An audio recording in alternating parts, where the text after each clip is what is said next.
What is going on, guys? JD from New York here. Thank you so much for tuning back into the channel. This is your official SmackDown Live review and results for May 9th, 2017. Last night, we had Monday Night Raw from the O2 Arena. Same thing. They are treated to SmackDown Live 2 straight nights from the United Kingdom. Gonna throw it right out there for you guys. Yes, it was better than Monday Night Raw. Why? It's because I stayed awake. Last night I watched Raw as I DVR'd it and I fell asleep from 8 to 10. I woke up, I fell back to sleep. I barely seen anything. I just watched it on replay. Fast forward through the commercials. Fast forward through the bullshit that I didn't want to see. And it was easy. Review was easy. Review is live on the channel right now if you missed that. SmackDown, I actually stayed awake. And I actually thought SmackDown tonight did a decent. I'm not saying it was good. Not saying it broke any ground, but it was decent for the build towards Backlash. We got a lot of good stuff as we head into Backlash from this episode of SmackDown Live. I'm going to talk about it in just a little bit. I want to thank everybody for joining me tonight, as always, for the SmackDown review. If you missed my Monday Night Raw review, it went up live this morning on the channel. Link will be in the annotation that you see in the top right corner of the screen, as well as an exclusive story from Ryan Satin and Pro Wrestling Sheet. Braun Strowman will be out 4 to 8 weeks with an elbow issue. Also, Jim Ross is now officially on board with UK Championship Live, the new show for the United Kingdom Championship that WWE will be bringing to the WWE Network. Jim Ross and Nigel McGuinness will be headlining that as play-by-play and color commentary. Also, Sheamus and Cesaro, and the real reason why WWE turned them heel and what they have planned for both Sheamus and Cesaro heading into SummerSlam. That is all right now available on Off the Script Extra. Both of those videos went live today. Make sure you guys go and check them out, as always, in the annotation. If you guys want to support the channel, as always, patreon.com/JDFROMNY206. You guys know the deal with that. Thank you to everybody that has pledged. Really, really appreciate that. You guys are keeping this channel fucking thriving with Patreon. I really appreciate you guys. Patreon.com/JDFROMNY206. Another great way to do that is Audible, and you guys know this for sure every single week. Audibletrial.com/offthescript. 30 days free to get your free 30-day service of Audible, including one free audiobook of your choice. It's fucking awesome, man. You guys can download the new AJ Lee book, Crazy is My Superpower, for free. I haven't checked yet, but I believe Justin Roberts' book, if not on there already, is coming to Audible, so you guys can actually pre-order that. You guys can pre-order the new Jim Ross book, Bob Holly, The Death of WCW, Daniel Bryan, amongst others, man. Over 180,000 books to choose from, and it's compatible with iPhone and Android devices. That's audibletrial.com/offthescript.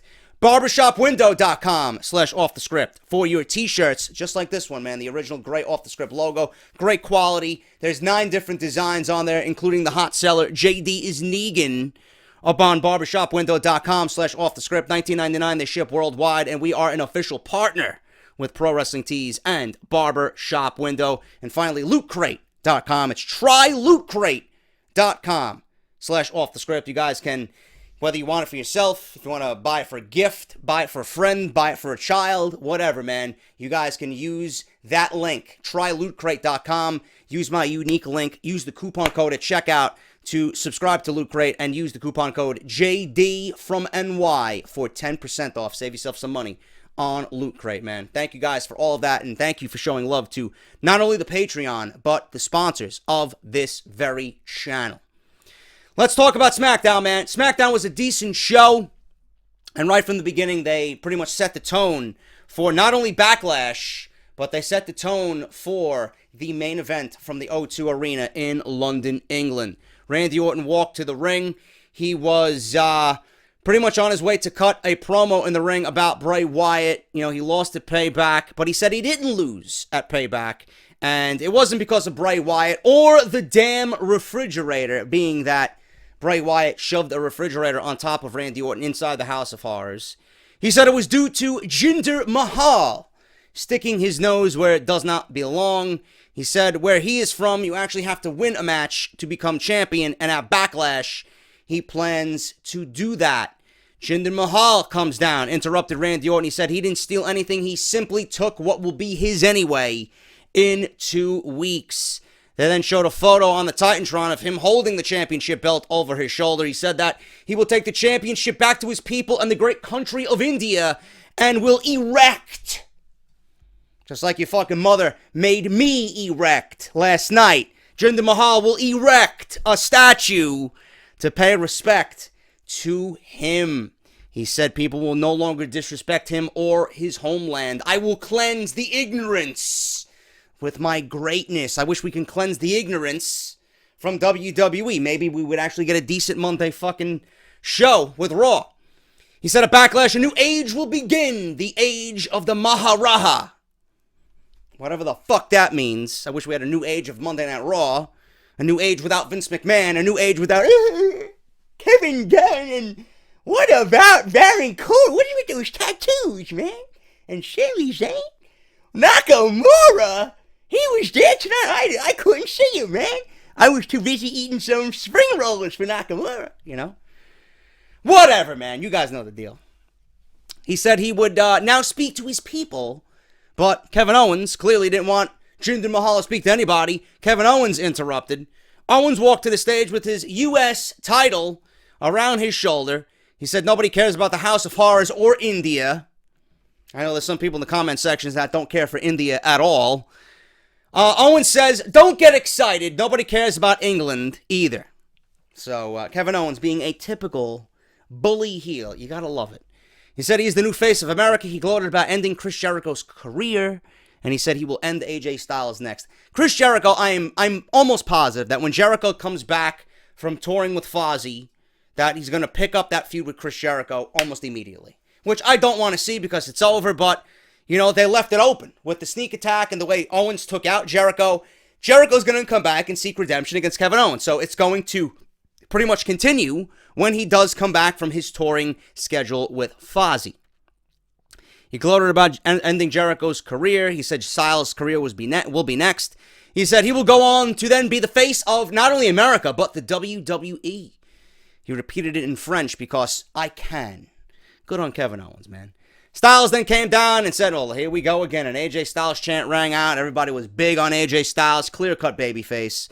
It's not any secret anymore about AJ Styles. Styles told him to enjoy being the face of America while he can because he will never be the face of SmackDown Live. Baron Corbin then came out. He didn't get no fucking words at all.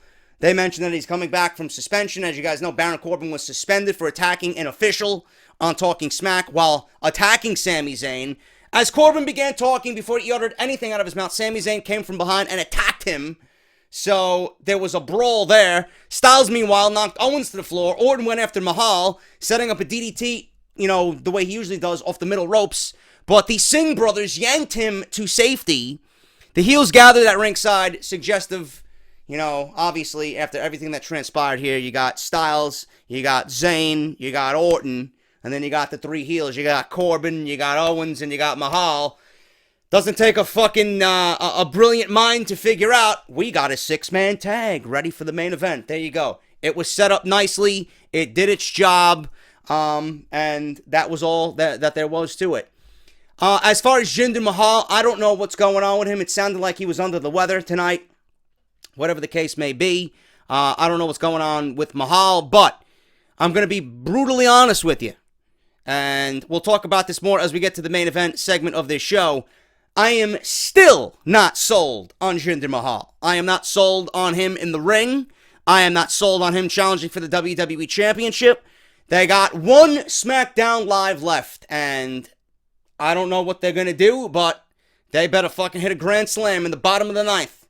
Game-winning grand slam, man, to go ahead by one run here. They need to do something with Jinder Mahal, because right now, as a fan, I am not on board with what I seen following that six-pack challenge. That night on the six-pack challenge, when he won the number one contendership, that promo was fantastic. Ever since then, they have not matched the intensity of that promo with Mahal. They have not made me believe with Jinder Mahal from that very night. I don't know what's going on, but they got 1 week left to go, and I doubt WWE does anything to make us believe that Jinder Mahal is deserving of the main event spot, challenging for the WWE Championship.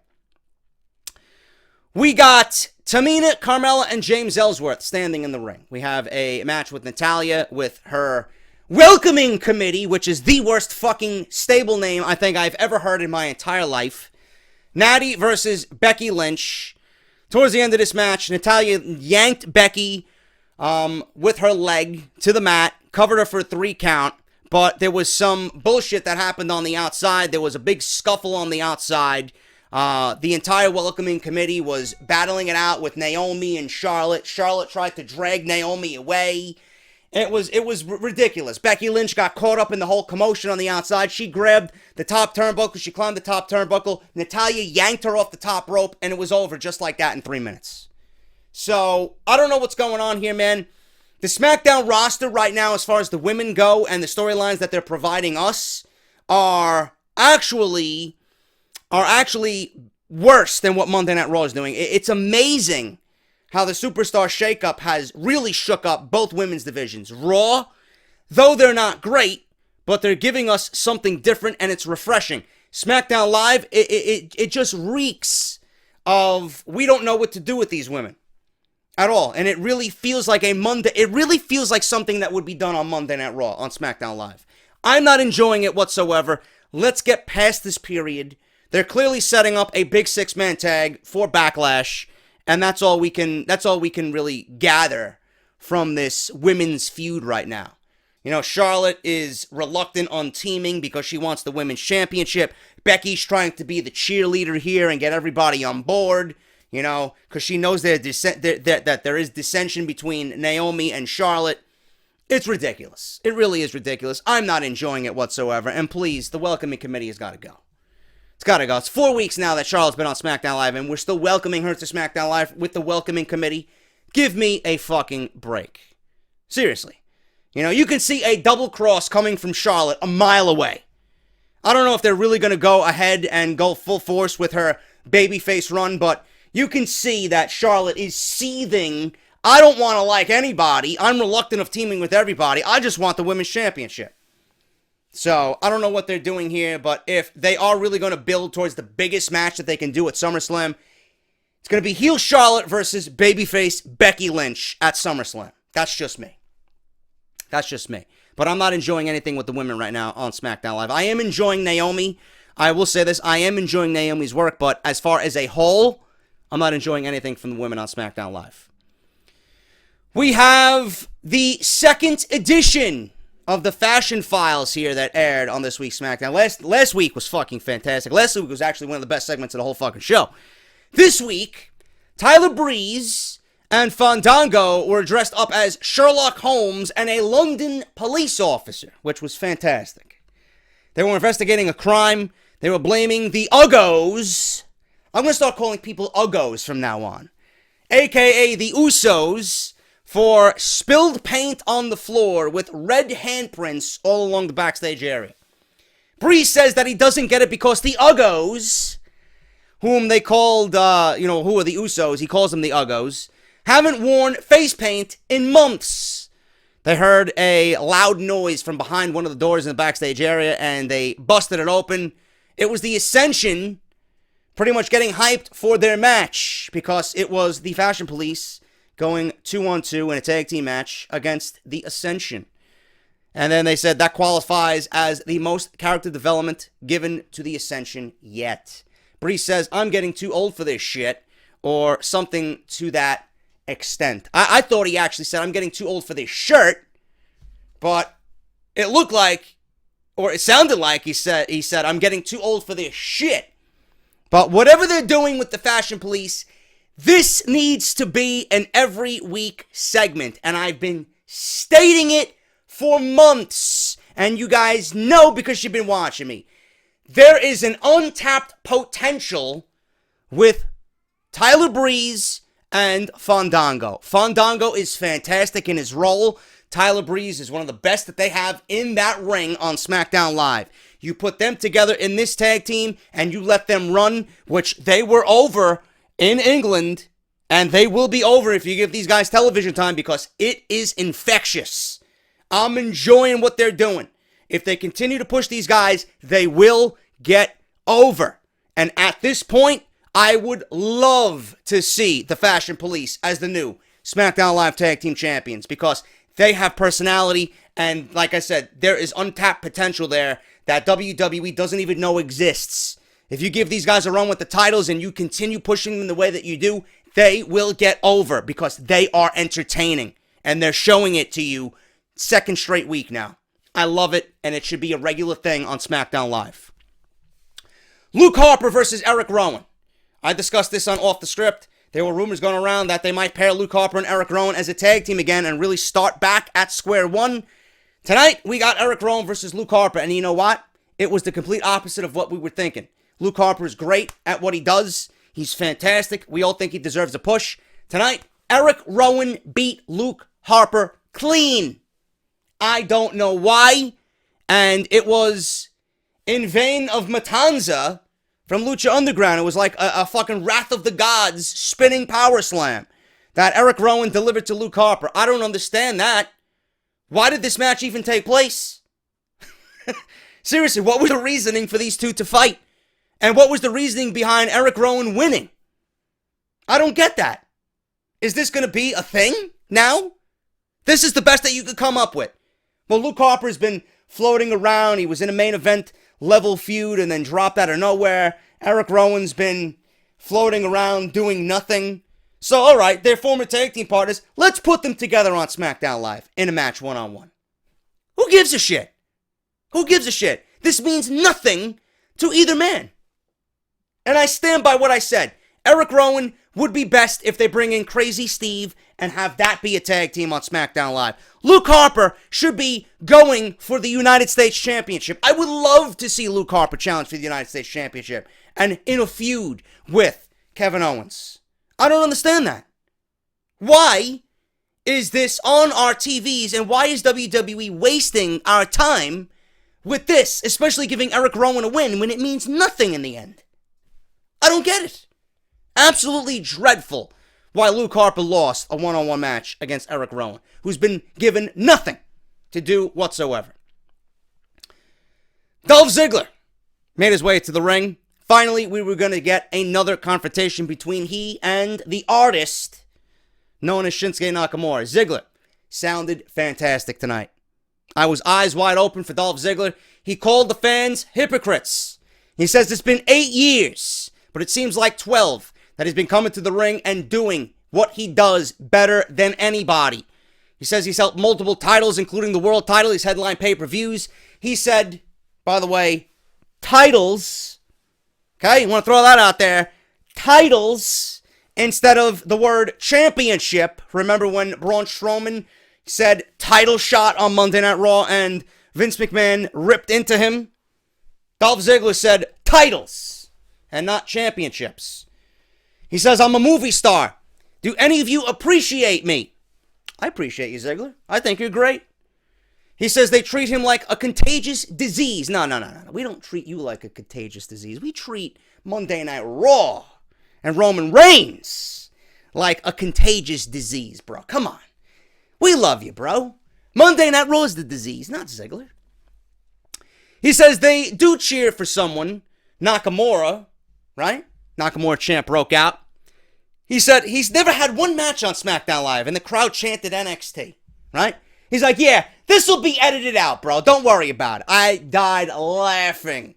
They started to chant NXT, and Dolph Ziggler says, yeah, don't worry, that'll be edited out. Fantastic line by Dolph Ziggler. SmackDown Live, right? We knew it was not live, and they left it in. They didn't edit anything out. He said the fans sing along just like you're supposed to, like a bunch of fucking puppets. Says he suffers for his art, but he clearly doesn't call himself an artist. Says he never needed any of their support. You never cared. The fans never cared, shaking his head. Nakamura chants rang out. So Nakamura came out, right? And come on, England, you gotta do better, man. You gotta do better. What's with the singing? You gotta sing to the theme. It's like you guys half-assed it. So I can't wait for Nakamura to get to Chicago. Chicago's gonna show you how to sing a fucking theme song, bro. Nakamura made his entrance. he did the usual spiel. Ziggler said, enough of the theatrics, man. Enough of this bullshit. Says that when he made his way to the ring, finally, after a month, it's time to either put up or... And Nakamura says, yank the mic away. He said, shut up. Says if he wants to see what he can do, get a referee. I'll show you now. He took off his jacket. The ref stepped in between them. Ziggler took off his jacket. Ziggler said, no.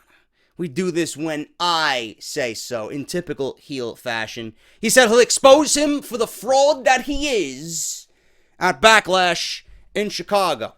So he turned to leave, and then he threw his jacket at Nakamura and jumped Nakamura in the middle of the ring. He put a front chokehold on Nakamura. Nakamura broke free, hit him with some big knees to the ribs, to the head, and Nakamura did a thrust kick to Ziggler out of the ring, and the crowd started chanting Nakamura. Much better than that Michael Jackson segment on SmackDown a couple of weeks ago. This was a little bit more intense. Ziggler sounded fantastic. Nakamura was limited, which he should be. Still, he speaks decent English for those fucking goons who think that he needs a translator or a fucking mouthpiece. He did what he needed to do. Nakamura is all entrance and all fucking excitement. He doesn't need anything else. Give him a few lines to say. He's capable of doing that. Ziggler was the star of this promo because in typical heel fashion, he really brought it tonight and really sounded believable in his role. Really, really enjoyed that. I'm looking forward to this match very much. And Chicago is going to treat this like a big, big deal because that's what they do. And I can't wait to see Nakamura in Chicago at Backlash in a week and a half, man. It's going to be fucking awesome. Sami Zayn did one of his typical cringe promos by doing a pep talk with Randy Orton and AJ Styles. He was going over game plans. He's like, what does a Viper do? He strikes first. AJ Styles is, the face that runs the place and this and that. Sami Zayn was going over shit in his head. And they zoomed in on Sami Zayn's face. They zoomed back out. Orton and AJ Styles left Sami Zayn to talk to himself. They didn't want to hear nothing this guy said. He's like, well, maybe I came off a little bit too intense. And they know what they need to do. I don't like that they make Sami Zayn out to be a fucking loser, because that's what he looked like here. But, regardless, we all know Sami Zayn is not a loser on SmackDown Live. Ascension versus Breezango. This was quick. Breezango wins. Fandango hit his signature big top rope leg drop for a win. And that was it. They're looking good. I'm hoping they take the tag team titles. I'm going with Breezango, man. I'm all for Breezango at Backlash. And the crowd was doing the fucking Fandango. How long have we seen that? Or how long haven't we seen that, man? It was fucking awesome. Usos came out and did another great promo. And they said at Backlash in 12 days, they'll learn that the tag team belts are staying with them. They said 12 days over and over, and they just ran over a bunch of shit. I'll scratch your back, and they mentioned a bunch of shit I can't even fucking remember right now unless I was taking fucking notes. I got some of the notes here, but I don't know what the fuck they were talking about, man. They were talking about tanning and licking and rubbing and scratching and fucking caressing. I don't know what the fuck they were talking about. But it sounded intense, and it sounded good. But the Usos versus Breezango, man, I'm looking forward to it. The Breezango segments with the Fashion Police, they're fucking fantastic. They let the Usos get some words in, finally, on Breezango, and it sounded really intense. I really enjoyed both segments for the tag team titles at Backlash, man. Good stuff. There was a segment with Mojo Rawley, I guess showing kids around the backstage area, right? He was telling stories of WrestleMania 3. He introduced the Andre the Giant Memorial statue. Who fucking cares? Who cares about Mojo Rawley? Nobody. It's a fucking bum.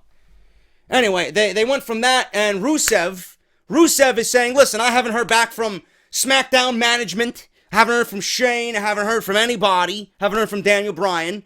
I threatened to leave to Bulgaria. Nobody gives a shit. So you know what? I'm going to be there live next week to confront SmackDown management. So Rusev is going to be on SmackDown next week to get an answer about getting a title shot at Money in the Bank, I'm assuming, because he mentioned 2 months. And in 2 months we get Money in the Bank. Whatever the case may be, Rusev is going to be on SmackDown Live. Main event, AJ Styles, Randy Orton, and Sami Zayn versus Jinder Mahal, Kevin Owens, and Baron Corbin. This was a very, very good match. It took up pretty much most of the last half an hour of the show from the 9:30 to the 10 o'clock part of the show. We seen the ending. It was Orton gave Owens an RKO. Jinder at the end. This was the most important thing because they wanted to sell the main event of Jinder and Randy Orton. I was surprised Randy Orton gave Kevin Owens an RKO. You know, Randy Orton gave Owens an RKO. Jinder, though, was the legal man here, and he came up from behind Randy Orton after he RKO'd Randy Orton and gave him the Cobra Clutch Slam for a 3 count. Jinder Mahal pinned Randy Orton clean with his finishing move on SmackDown Live tonight to win this triple threat match. Mahal, Owens, and Corbin win. You know? It's what we expected. It was built up nicely from the beginning of the show. It's pretty much what we expected to close the show. You know, it was very run-of-the-mill. There was nothing out of the ordinary here. It was a standard 6-man tag. Really, really standard 6-man tag. But we got the challenger 2 weeks before Backlash pinning the champion. But I don't think that's going to be enough to make me believe that Jinder Mahal deserves a championship match or is worthy of being in this championship match against Randy Orton. They got one more SmackDown to go. You know, Jinder is doing commendable work. I will give him that. But I don't believe it yet. I don't believe it. So, I don't know what's going to happen next week. I don't foresee Jinder Mahal winning the World Championship. I think Jinder Mahal gets the best of Randy Orton again next week with the Singh brothers. And I think Randy Orton wins the match at Backlash with an RKO. I don't see Jinder doing anything. I really don't. I'm going to really, really pay attention to the crowd reaction next week. If Jinder gets a really, really decent crowd reaction and has got that heel heat behind him, there could be a small chance of him winning the championship. But I know he's not winning the championship. Randy Orton's going to win the championship. I think this was just an experiment. I think this was just something of a real pet project by somebody in the back to see if we can make another somewhat main event heel on SmackDown Live and give someone else an opportunity. You know, Mahal looks like he belongs, but I don't believe yet he belongs. I'm not discrediting him. I'm not taking anything away from him. I don't believe yet he belongs. You're not going to make me believe in Jinder Mahal in 4 weeks after we've seen nothing from him in 7 months. It's just impossible. It's truly impossible. But we got Jinder Mahal gaining momentum over the champion. We're going to head into this next week. We're going to see what happens from that. I think it's too little too late as far as Jinder Mahal goes for the WWE Championship.